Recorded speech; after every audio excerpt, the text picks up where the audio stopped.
Grandine come albicocche, raffiche di vento e forti temporali. Sono questi i fenomeni che nelle scorse ore hanno interessato in maniera diffusa il territorio pordenonese, dove il maltempo è tornato a colpire con particolare intensità. In pochi minuti il paesaggio si è trasformato con strade e vie del centro ricoperte di bianco come fosse neve.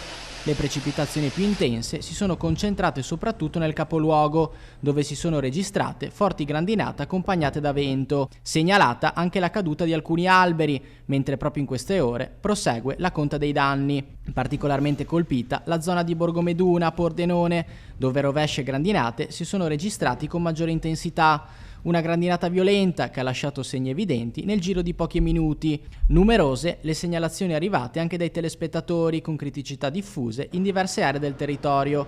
Situazioni di forte disagio a Cordenons, Fiume Veneto, Arba, Cimpello di Fiume Veneto, Praturlone, Bruniere e Zoppola, dove si segnalano anche strade allagate. Disagi segnalati anche a San Giorgio della Richinvelda, Sesto Arreghena, Pasiano di Pordenone e Prata di Pordenone. Segnalazioni inoltre anche a Porcia e la zona dell'interporto di Pordenone.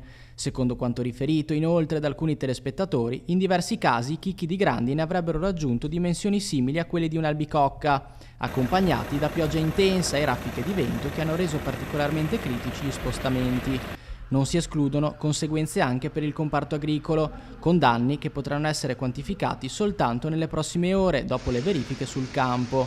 Diverse anche le segnalazioni di allagamenti lungo le strade in alcuni edifici. Nel frattempo, la Protezione Civile regionale ha diramato un'allerta gialla valida dalle 18 di martedì 2 giugno fino alle 12 di mercoledì 3 giugno su tutto il Friuli Venezia Giulia. L'avviso riguarda la possibilità di nuovi rovesci temporali, anche di forte intensità, nelle prossime ore.